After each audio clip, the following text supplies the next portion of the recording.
주여, 할렐루야. 하나님을 찬양합니다.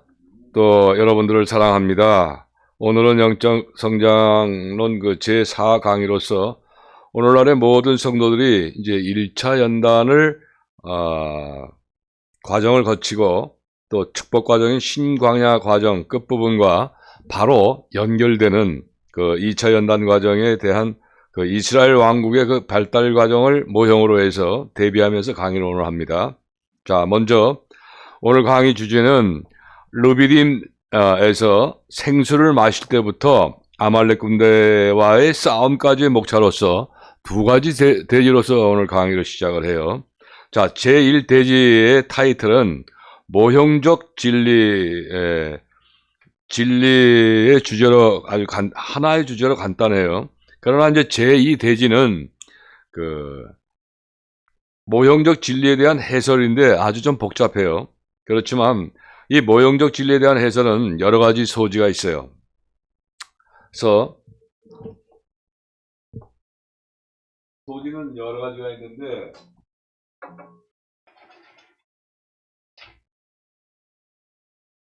자, 요것이 이제 이스라엘 왕국의 발달 과정에 요게 이제 하나의 기본 모델이라고 보면 오늘 철로 역정에 대해서 탈단 진복의 또 연관해서 그 다음에 이 십자가의 요한 요거에 이거 연관돼서 계속 강의가 진행이 됩니다. 근데 요거 두 번째 대지에서 그렇게 강의가 진행이 됩니다. 또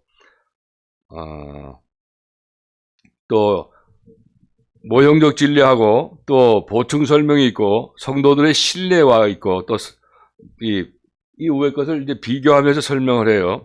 그리고 제2 소지 내용은 이스라엘 왕국 발달 과정인 아말렉 군대와의 싸움으로 이스라엘 백성들이 이 아말렉 군대와 싸우는 것이 상징하는 의미에 대해서와 또 성도들의 신뢰에 대해서 그리고 오늘날의 성도들이 이 과정에서 아말렉 군대와 싸우는 기간에 대해서 살펴보고 또 마지막으로 아말렉 군대와 싸우는 목차로서 모두 4가지 사안으로서 살펴보게 되는데 이 4가지 사안 중에 첫 번째는 중요 사항으로서 하나님께서 두 번째 연단 과정을 통과하게 하시는 목적에 대해서 또 두 번째는 철로 역정과 또 세 번째는 팔단 진복에서 이스라엘 왕국의 발달 과정에 모형적 진리와 연결된 해설을 설명하면서 오늘 강의 마지막으로 이제 참고 사항으로서 십자가의 요한 성자가 증거하는 제2차 연단 과정에 대해 강의를 합니다. 그런 순서로 강의를 하게 되는데 오늘날 우리 성도들이 영적 성장하는 과정인 과정의 모형인 이스라엘 발달 과정과 연결해서 오늘 강의는 아까도 말씀드린 것처럼 세 가지가 모델 모형과 이제 연관돼서 강의를 시작합니다. 예, 중간중간에 여러분들이 헷갈리지 않도록 미리 먼저 줄거리를 설명하는 거예요. 왜냐하면 이번 2차 연단 과정은 굉장히 이 내용이 길어요. 그러다 보니까 이런 먼저의 설명이 있어서 줄거리를 설명하는 거니까 여러분들이 진행하면서도 그렇게 참고하시기 바라요. 자, 그러면 먼저 르비딤에서 생수를 마실 때부터 아말렉 군대와의 싸움까지를 주제로서 제1대지인 모형적 진리와 또 제2대지로 모형적 진리에 대한 해설에 대한 강의를 진행하도록 합니다. 오늘. 자, 먼저 르비딤에서 생수를 마실 때부터 아말렉 군대와의 싸움까지의 모형 진리인데 자, 요겁니다. 자, 2차 연단 과정에서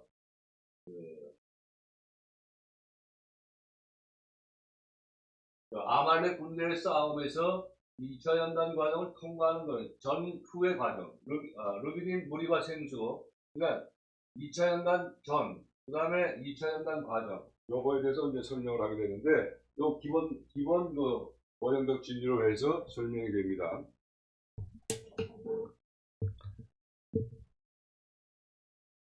자, 르비딤 생수를 마실 때부터 아말렉 군대와의 싸움까지는 이 성도들의 두 번째 연단 과정에 대한 모형적 진리를 말하는 것인데 여기에서 간단하게 보충 설명을 하자면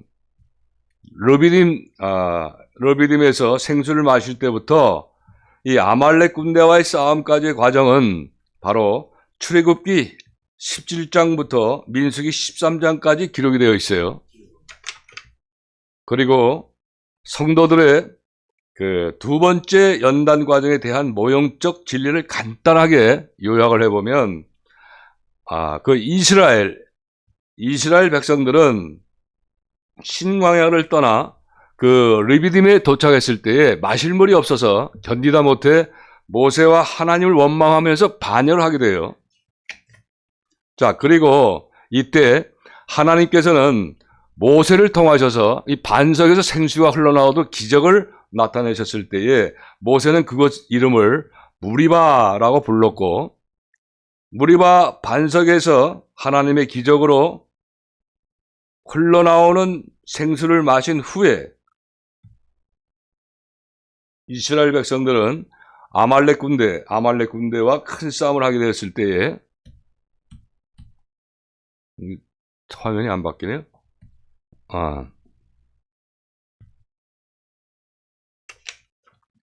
아말렉 군대가 쳐들어오자 이스라엘 백성들이 이 불안과 공포에 떨며 큰 피해를 입게 되는 것을 보면서 모세는 여호수아에게 장정들을 택해서 나가서 싸우라고 명령을 이제 합니다. 그 다음 날 산 꼭대기에 올라가서 손을 들어요. 자, 그리고 그때 모세의 손이 올라가면 이스라엘 백성들이 이기고, 또 모세의 손이 올라간 것이 피곤해서 팔을 내리게 되면 아말렉 군대가 이겼었어요. 자, 이러한 싸움이 반복되다가 아론과 홀의 도움으로 모세의 팔에 해가 질 때까지 내려오지 않기 때문에, 그러니까 이 아론과 홀이 모세의 손을 갖다가 잡고 있는 거예요. 팔이 아프니까 내려오면 아프니까. 그렇게 하다 보니까 결국은 아말렉 군대를 멸망시킬 수가 있었던 그 과정이 바로 오늘날 성도들이 두 번째 연단과 뒤따르는 축복 과정의 모형적 진리인 것이에요.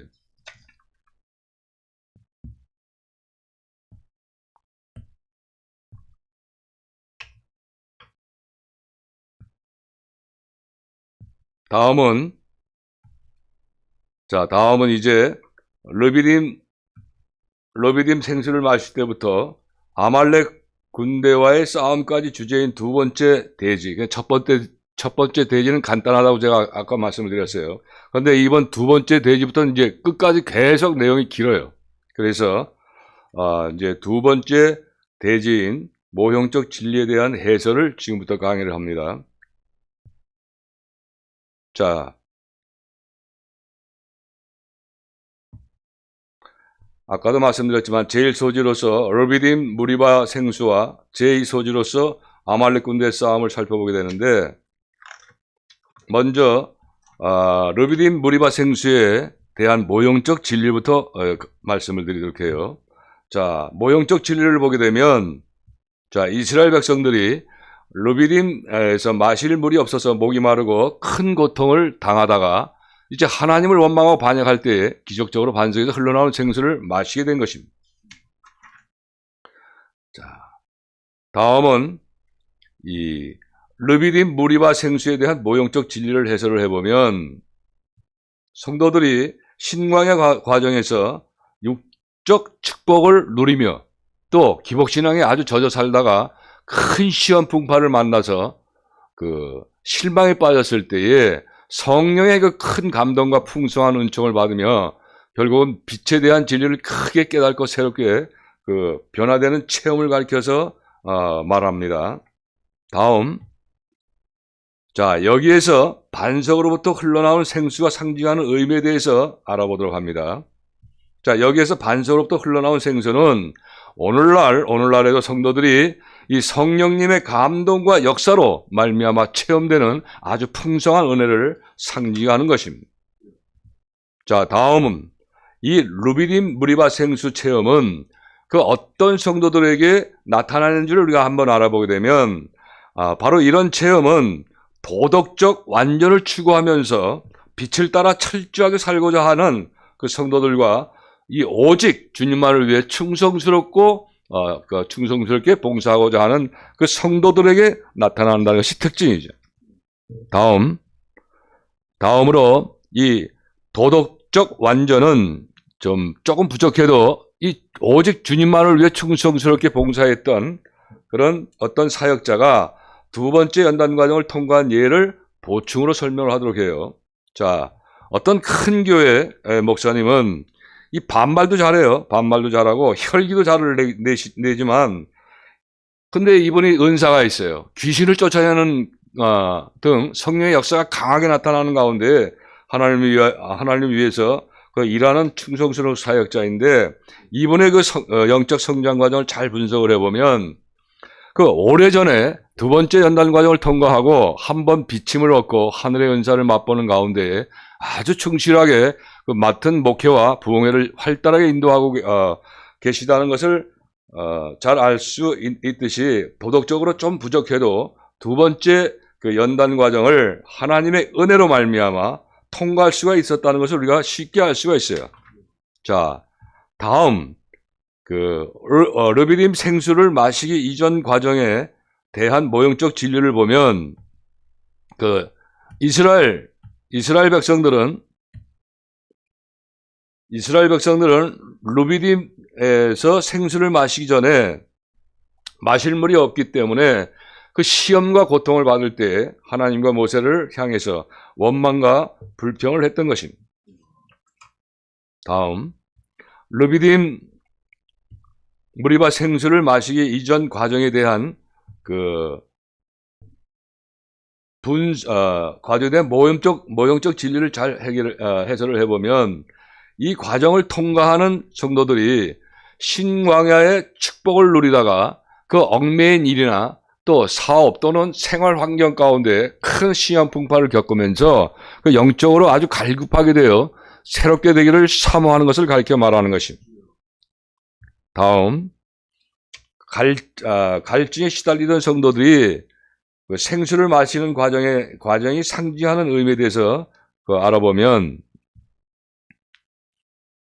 자, 이 과정은 순간적으로 그 성령의 강한 역사를 체험하면서 육적으로는 손해를 보고 억울한 고통과 또 희생을 당할지라도 오직 주님께만 철저히 순종하며 또 충성하고자 하는 그 아주 굳은 결단을 가지고 그 적극적으로 말씀의 실천에 옮겨야 되는 것을 상징하는 것을 말하면서 다음 신광야를 통과할 때 대부분의 성도들이 그 원하는 것과 하나님께서 원하신 것을 각각 설명을 해보면 먼저 성도들은 육적 축복과 영적 은혜를 함께 풍성히 누리기를 원합니다. 그러나 하나님께서는 오히려 이 성도들이 육적인 것들을 버리고 오직 좁은 길로 나아가시기를 원해요. 그러나 오늘날 대부분의 성도들은 이 르비딤 무리바 생수 체험을 하지 못하고 있는 실정이기 때문에 수십 년씩 그 이유를 바로 성도들의 대부분은 수십 년씩 신앙생활을 하면서도 이 정욕이나 세상줄에 그 얽매여서 영적으로 높이 성장하는 것보다는 그 육적 축복을 더 추구하기 때문에 육적 축복을 더 추구하는 기복신앙에 매여져 있기 때문에 그렇습니다. 이유가 그렇다는 얘기죠. 자, 다음 신광야 성도들이 받게 되는 구원에 대해 알아봅니다. 자, 이 신광야 성도들이 받게 되는 구원은 일생 동안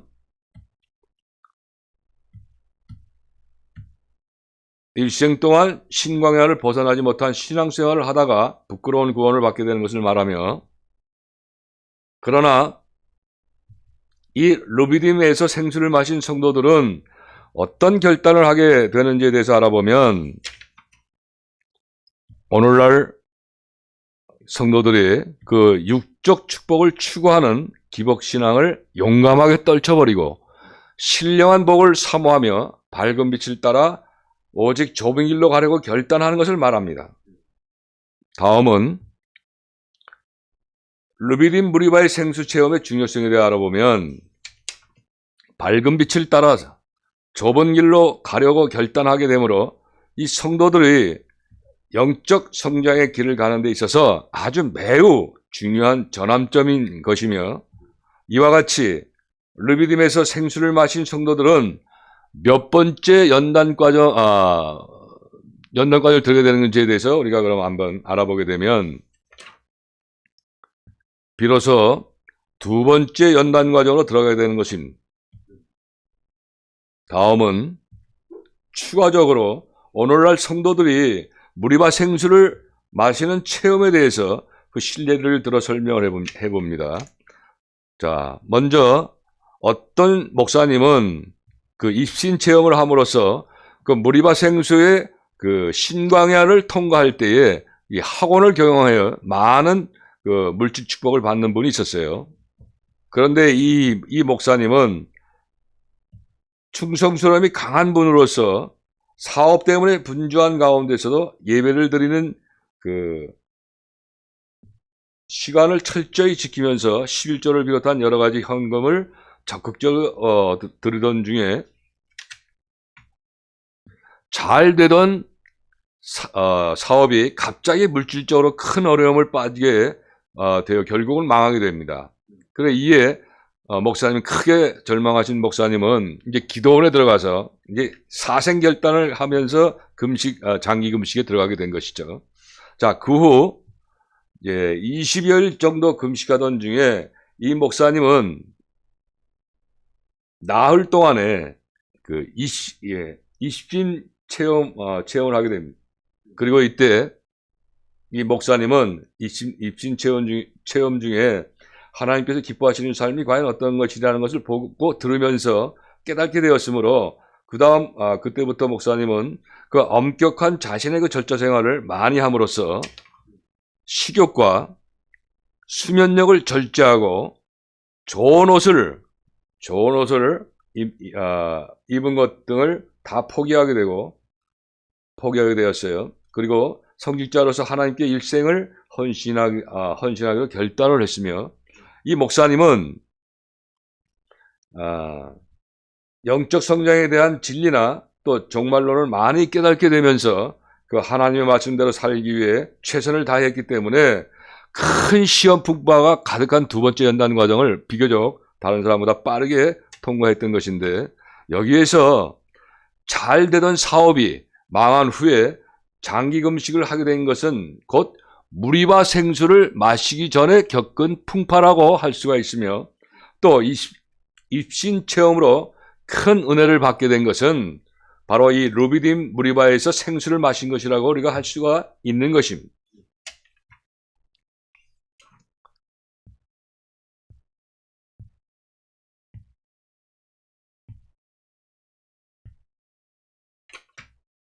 다음은 르비딤 무리바 생수에 대한 철로 역정에 대하여 우리가 살펴보도록 합니다.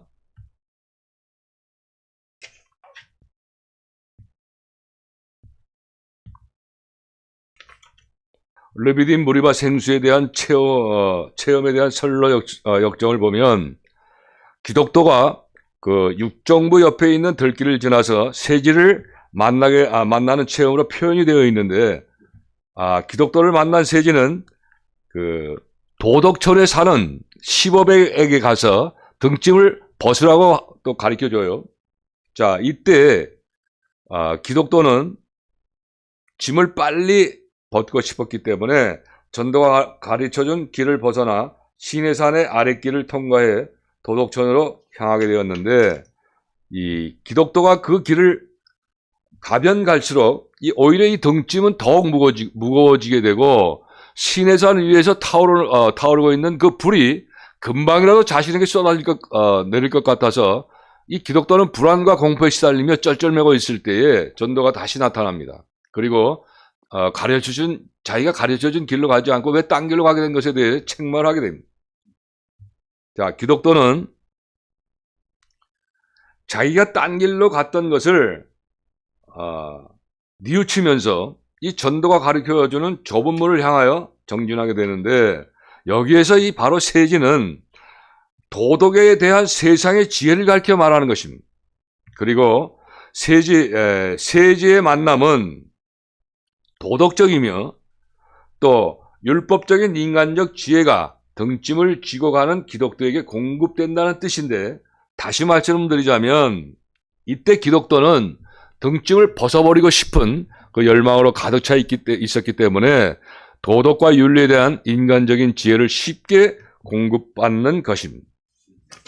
그리고 이것을 바로 복음적 주의적 입장에서 세제를 보게 되면 이 율법적이거나 이 도덕적인 면만 강조하게 되는 것처럼 오해하기가 쉬우며, 또 대부분의 철로역정 해석자들은 믿음으로만 의인이 될 수 있다는 그 복음적 시각으로 볼 때에 나쁜 사람이라고 쉽게 판단을 하게 된다는 거예요. 그러나 하나님께서 세지를 만나게 하신 이유가 있어요. 그 이유는 바로 첫째, 그 복음적 신앙을 온전케 하기 위하여 기독도로 하여금 하나님의 율례와 법도를 철저하게 실천하기 위해서 노력하는 과정이 꼭 필요하기 때문이며, 둘째, 이 하나님께서는 성도들을 영적으로 성장시키는 과정에서 이 성도들이 하나님의 말씀을 실천하기에 연약하고 전적으로 부패한 죄인이라는 것을 알게 하시기 위해서 그렇습니다. 또 세 번째, 성도들이 이 등짐을 더욱 빨리 버리고 싶은 욕구를 갖도록, 갖도록 하기 위한 것입니다. 다음, 세지가 도덕전 10업 선생을 만나게 되면 도덕적으로 완전해질 수 있다고 가르쳐주는 것에 대해서 살펴봅니다. 자, 먼저 이것은 성도들이 이 체험을 통해서 도덕적인 완전을 추구하는 마음이 강하게 생기는 것을 상징하는 것이며, 성도들은 세지의 말을 듣고 그 도덕적인 완전과 철저한 충성을 결단하면서 성령의 뜨거운 역사를 체험하게 되는 것인데, 다시 말씀을 드리자면 이 성도들은 세지를 만날 때 도덕적으로 완전해지고자 하는 마음이 불같이 타오르게 되고, 큰 어려움을 겪으면서도 이 등짐을 벗기 위해서라면 열심히 믿음의 경주를 하게 된다는 그런 것을 말하는 것입니다. 자, 다음은 모형적 진리에 대한 해설 목차 제1소지인 르비딤 무리바 생수의 그 강의 마지막으로 성도들이 르비딤에서 생수를 마실 때 하나님께서 나타내시는 다양한 성령의 역사에 대해서 알아보게 되는데, 어떤 성도들은 입신 체험을 하거나 꿈이나 이 환상을 보거나 또 신비로운 능력이나 불체험을 하면서 진리를 크게 깨닫고 교역자나 또 선교사 또 자선사업가 등 수도자의 길을 선택하는 큰 기쁨을 맛보기도 하는 것입니다. 성도들이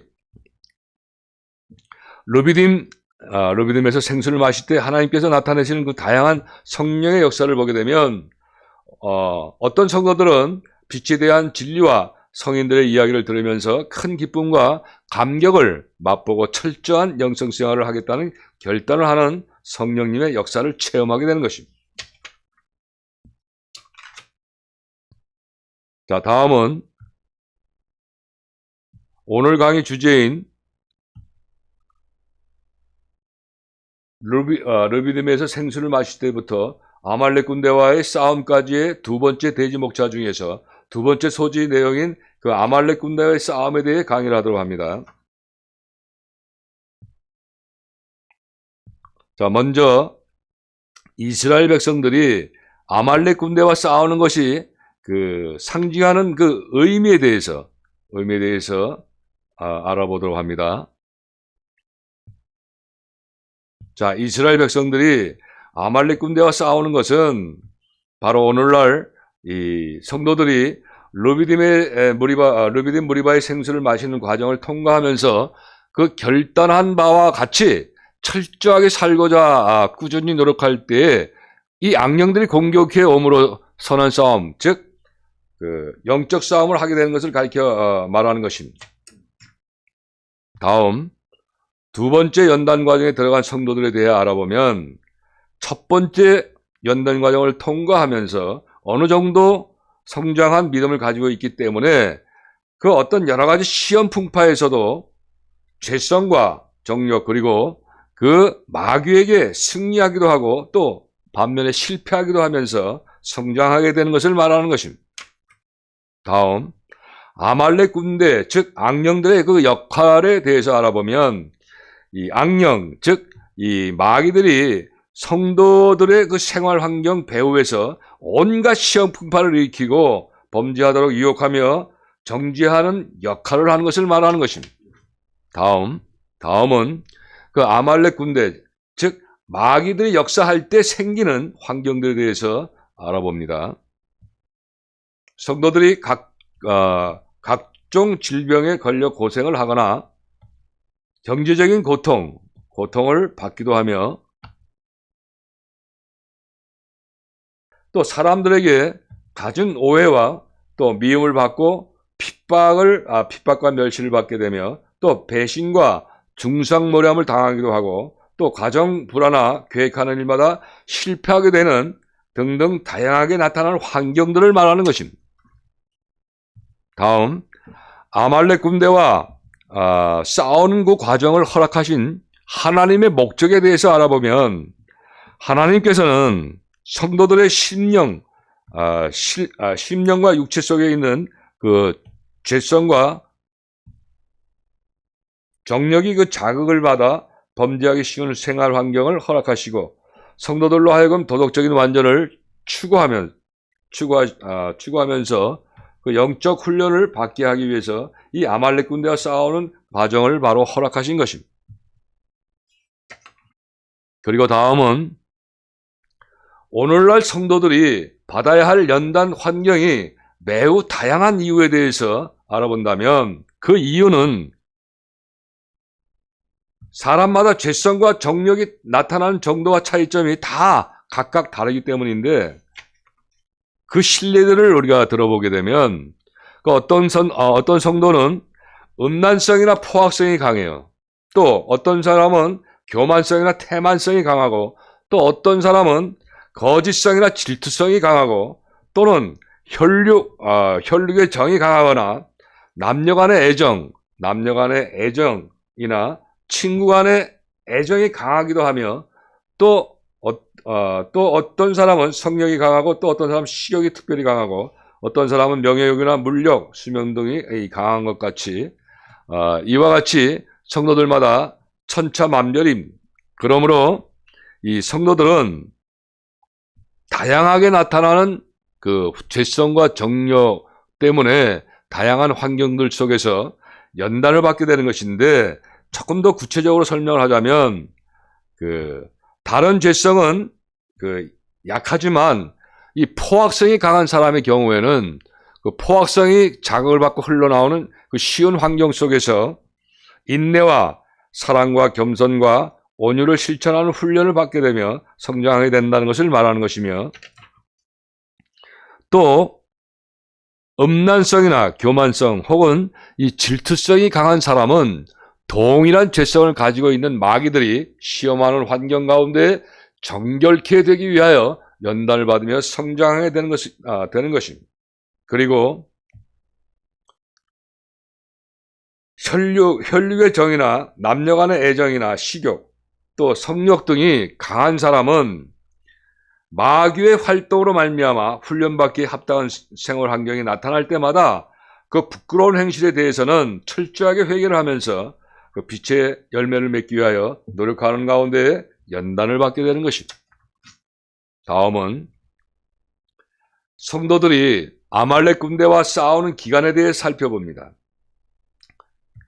이 싸움의 기간은 아주 또 다양해요. 매우 다양한데 어떤 성도들은 7년에서 8년 이상 걸리기도 하며 또 어떤 성도들은 4년에서 5년 좀 짧게 걸리죠. 또는 어떤 성도는 성인들처럼 매우 험악한 가시밭길 같은 그런 그 환경이 있으면서 강하게 연단받는 성도들은 그저 1, 2년 정도 걸리는 경우가 있습니다.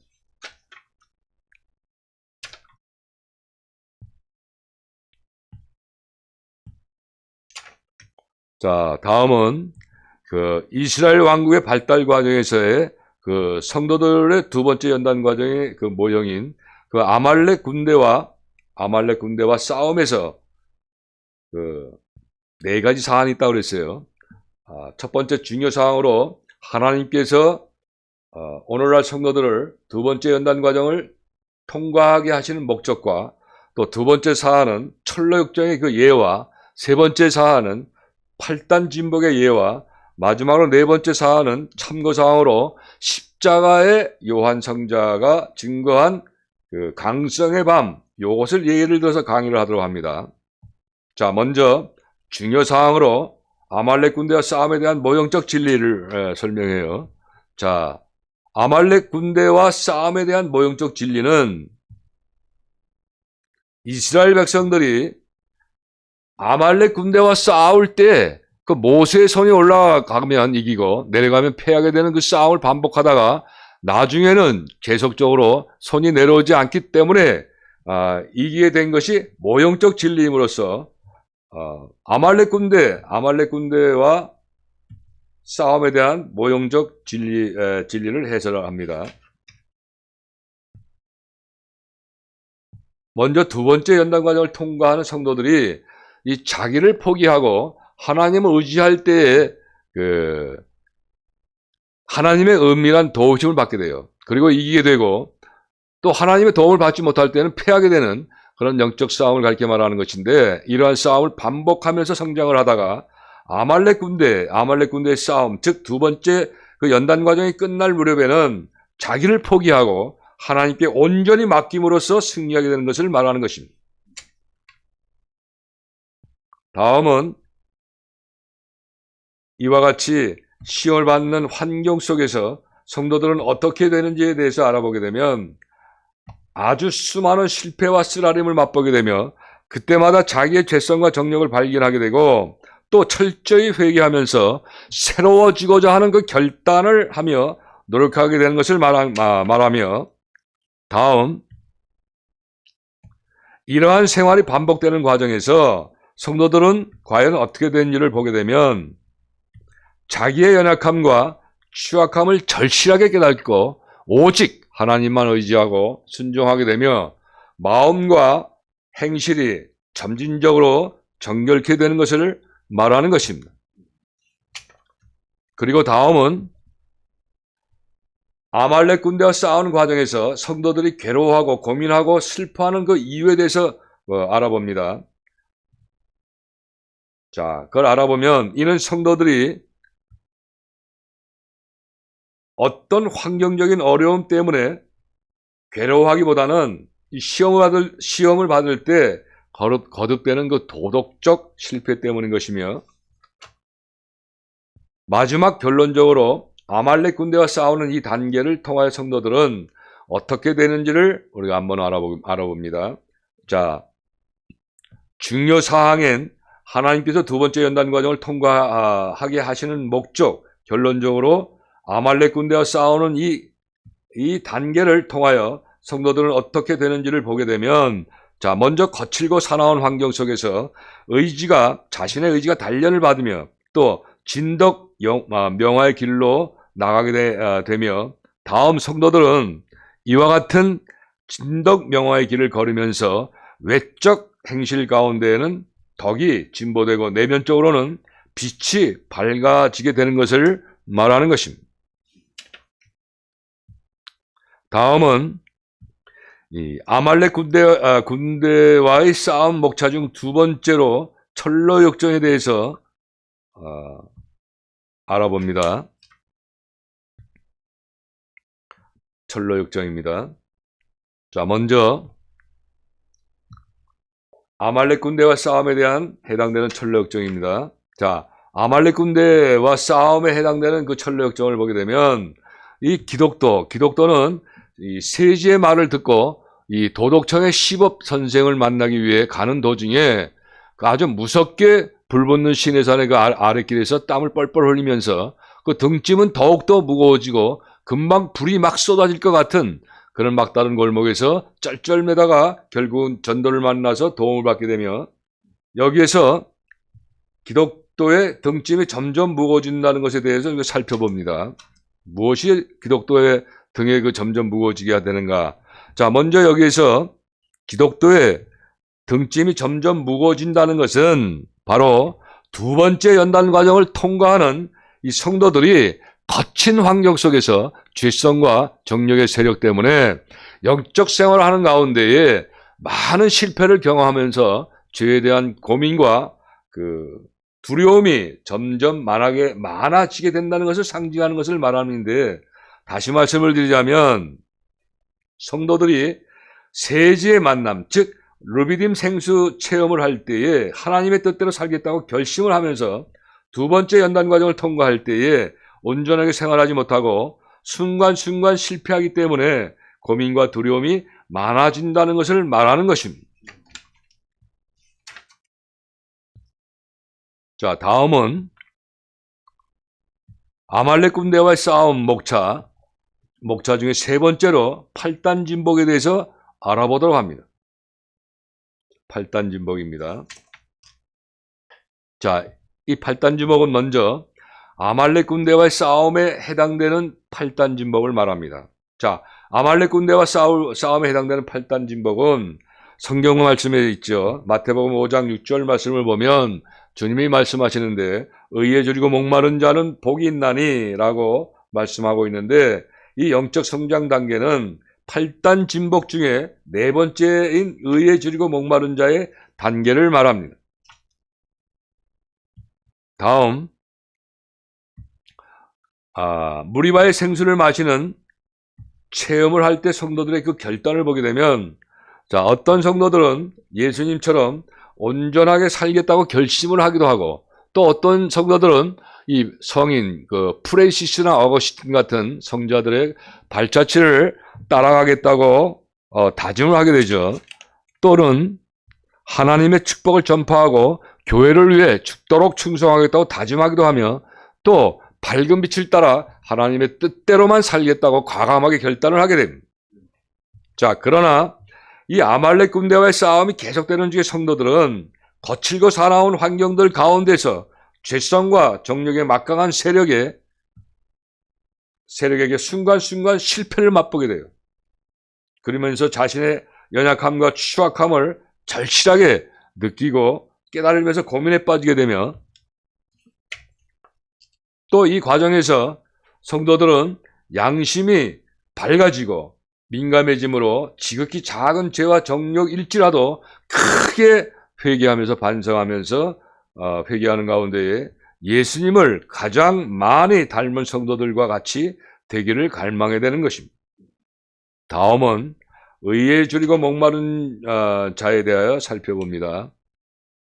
자, 의에 줄이고 목마른 자의 과정은 바로 성도들이 여러 가지 쓰라린 경험을 통해서 나는 왜 예수님처럼 온전하게 살지 못할까? 왜 나는 성인처럼 빛의 열매를 풍성히 맺지 못하고 실패를 많이 하는 것일까? 라고 하는 등 자신은 왜 하는 일마다 안 될까라고 하면서 낙심하는 가운데 완전하게 되기를 애타게 사모하는 심정을 가지고 사는 성도들을 가리켜 말하는 것인데,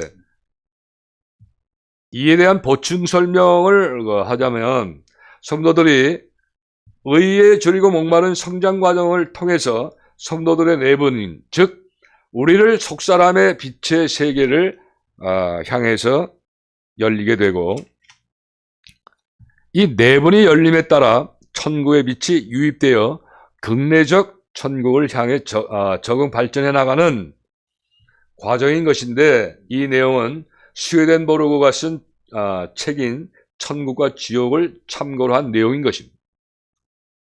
따라서 이 천국의 빛이 유입됨에 따라서 성도들의 심령은 점점 빛이 밝아지게 되고 하나님의 나라가 심령에 확장되어 가는 것입니다.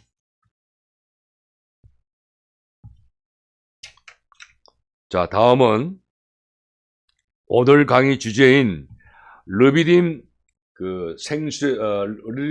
르비딤에서 생수를 마실 때부터 아말렉 군대와의 싸움까지 성도들의 영적 성장 모형으로서 마지막 소지 내용인 참고사항 십자가의 요한 성자가 증거한 감성의 밤에 대해 강의를 하도록 합니다. 네 번째 사안이죠, 마지막. 먼저 십자가의 요한, 스페인 성자죠. 이 성자가 증거한 그 어두운 밤에 대해 우리가 살펴보도록 합니다. 요 도표에도 나와 있죠.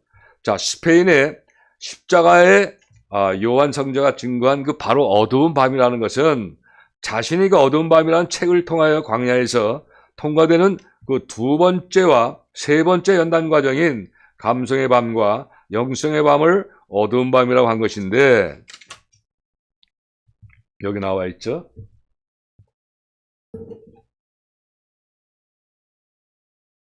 자, 여기 두 번째 감성의 밤과 영성의 밤, 세 번째 연단 과정인 것을, 이제 이것을 그 어두운 밤이라고 한 것이에요. 다음은 이와 같이 하나님께서 어두운 밤을 통과시키는 이유에 대해서 알아보게 되면, 그 이유는 바로 성도들로 하여금 하나님과의 합의를 이루도록 하기 위함이며, 하나님께서 범죄하기 쉬운 거칠고 사나운 환경을 허락하시고 또 훈련하시는 가운데 이 죄성과 정욕에 물든 마음과 행실을 정결케 하시기 위해서입니다. 다음은 요한 성자가 말하는 밤에 대하여 우리가 알아보도록 합니다. 자, 이 요한 성자가 말하는 이 밤은 바로 이 자연계 밤이 아니에요. 상징적 의미로서 이 성도들의 영혼이 느끼고 경험하는 바와 같이 지륵 같고 사람이나 하나님의 도우시는 손길까지도 끊어진 것 같은 그런 아주 어려운 체험을 하면서 통과하는 연단 과정을 의미하는 것이에요. 다음, 연단 과정을 밤이라고 표현한 것에서 우리가 알아봅니다. 연단 과정을 밤이라고 표현한 것은 매우 깊은 뜻이 있는데, 밤에는 이 도둑놈들이나 이 폭력배들은 또한 음탕한 자들이나 온갖 악한 사람들이 많이 활동하는 것처럼 바로 이 연단받는 성도들의 생활 환경 속에서 악령들이 맹렬하게 활동하여 성난 시험 풍파가 많이 생기는 것과 비슷하기 때문에 바로 이 어두운 밤이라고 표현을 한 것입니다. 다음은 하나님께서 성도들로 하여금 어두운 밤을 통과하게 하시는 또 다른 이유가 과연 무엇인가를 말씀드리는데, 그것은 하나님께서 범죄하기 쉬운 거칠고 사나운 환경을 허락하시고 훈련하시는 가운데에 죄성과 정욕에 물든 마음과 우리들의 그 행실을 정결케 하기 위해서인 것입니다. 다음은 감성의 밤의 특징에 대하여 알아봅니다. 이 감성의 밤의 특징은 바로 성도들이 영혼이 메마름에 빠지도록 하나님께서는 여러 가지 폭풍과 고생을 보내주신다는 것이 바로 특징인 것입니다. 다음, 감성의 밤에서 연단하시는 목적에 대해서 우리가 알아보도록 합니다. 이 감성의 밤에서 연단하시는 그 목적은 바로 성도들이 닭달질을 당해서 스스로 몸과 마음을 닦아 나가고 장차 그 합일의 경지에 들어가기 위해 감각과 기능을 끊도록 하심인 것인데, 사실 고생과 유혹을 거쳐서 이 단련 및 시험을 치르지 않는 영혼의 감성은 결코 합일의 경지에 도달할 수가 없기 때문에 그렇습니다. 자, 다음은 합일 경지에 들어가기 위한 가장 효과적인 그 닭달질에 대해서 알아보게 되면, 이 닭달질이라는 이것은 그 성도들이 신일 합일 경지에 들어가기 위한 마음의 고생을 말하는 것인데, 이 신일 합일 경지, 자, 여기 보면 이 1, 2, 3차, 그러니까 이 십자가의 요한의 그 예를 보게 되면 3차 연단을 지나서 이 세 번째 시련 과정에 보면, 자, 여기 의지의 합일이 있고 또 근저적 합일이 있고 기능적 합일이 있어요. 그러니까 최고로 이제 그 성장되는 과정을 말하는 것인데, 성도들이 2차 연단 과정인 감성의 밤을 지나서 영성약혼, 여기 영성약혼 있죠? 영성약혼을 지나서, 영성의 밤을 지나서, 영성결혼 지나서, 합일의 관계, 이런 영성결혼 과정을 지나 영성결혼과 성도들의 영적 성장 최후의 실현 단계인 의지의 합일, 또 근저적 합일, 또 기능적 합일 경지까지 성장하기 위해서 겪는 그런 시험들인 것입니다. 다음은 성도들이 2차 연단의 모형적 과정인 십자가 요한의 감성의 밤에서 마음고생을 하는 그 이유에 대해서 살펴보도록 합니다.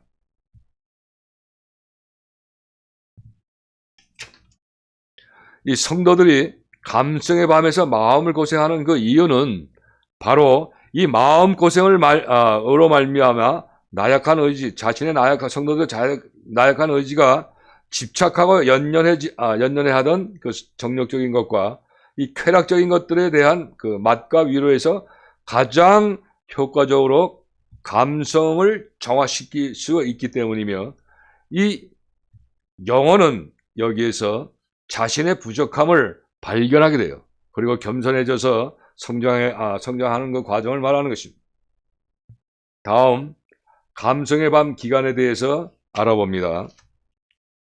자, 우선 십자가의 요한이 모형적 진리로 구분한 성도들의 그 2차 연단인 기간은 바로 요 2차 연단이죠. 요 감성의 밤, 요 2차 연단 기간은 얼마나 걸리는지는 정확하게 말할 수가 없어요. 그 이유가 있어요. 이유에 대해서 살펴봅니다.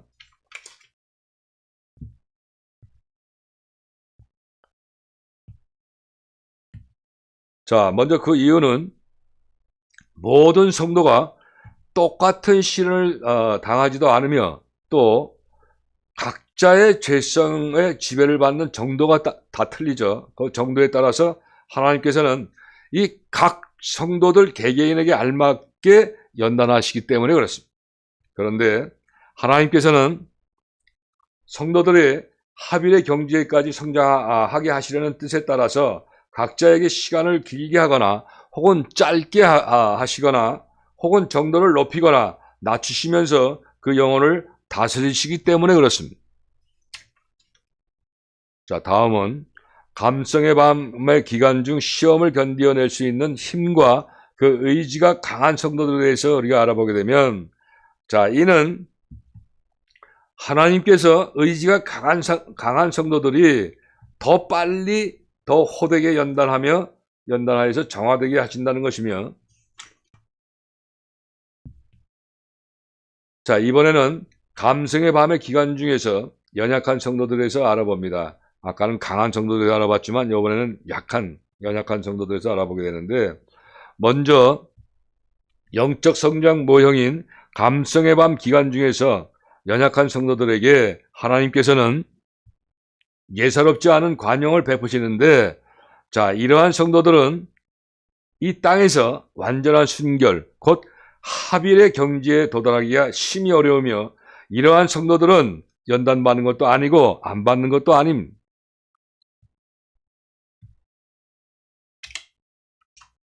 그러나 이런 성도들은 비록 호되게 연단을 받아 빠르게 성장하지는 못해도 자기의 그 불안한 점을 발견하게 돼요. 그리고 회개함으로써 차츰차츰 정화가 되도록 얼마 동안 시련과 메마름의 그 과정을 겪게 하나님을 하시는 것이죠.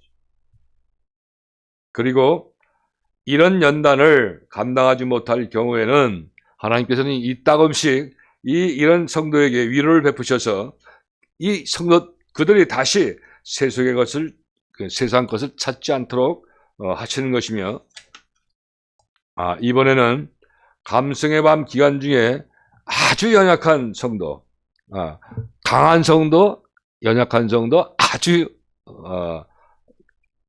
나약한 성도에 대해서 알아보게 되면, 하나님께서는 이렇게 아주 심히 약한 성도들에게 이 신령한 체험을 맛보게 하세요. 그래서 하나님의 사랑을 배워나가게 하시는 거죠. 아가페의 사랑을 배워나가게 하시는데 그 이유는 바로 이러한 푸대접이 없다면 하나님께서 조금 더 나가려고 할 그들이 아니기 때문에 그래요. 그러니까 하나님의 은혜로 연단받는 것도 오직 하나님의 은혜로 연단받는 거예요. 우리 사람의 능력이나 뭐 이런 것으로는 연단받을 수가 없고 오직 하나님의 은혜로. 자, 이렇게 해서 오늘 강의의 그 마지막 표제인 그 아말렉 군대와 싸움 목차의 참고사항인 십자가의 요한 성자가 증거한 감성의 밤 내용 마지막으로 그 감성의 밤 기간 중에 시험을 견뎌낼 수 있는 그 힘과 또 의지가 강한 성도들과 또 연약한 성도들과 감성밤 기간 중에서 힘이 약한 성도들에 대해 모두 우리가 자세하게 알아보았는데 지금이 그 강의를 경청하고 계시는 이 자리에 계신 여러분들이나 또 영상으로 함께 하시는 분들과 또 캄보디아의 현지인 그 5명의 전도사님들과 모든 분들은 디모데전서 4장 5절 말씀을 따라서 하나님의 말씀과 기도로 더욱 거룩해지는 연단 과정에서 바로 오늘 강의처럼 감성의 밤 기간 중에 시험을 넉넉히 견뎌낼 수 있는 힘과 의지가 강한 성도들이 다들 되셔서 하나님이 기뻐하시는 빠른 그 영적 성장의 주인공들이 다 되시기를 축원합니다. 아멘. 자, 이제 광고가 있습니다. 제가 다음 주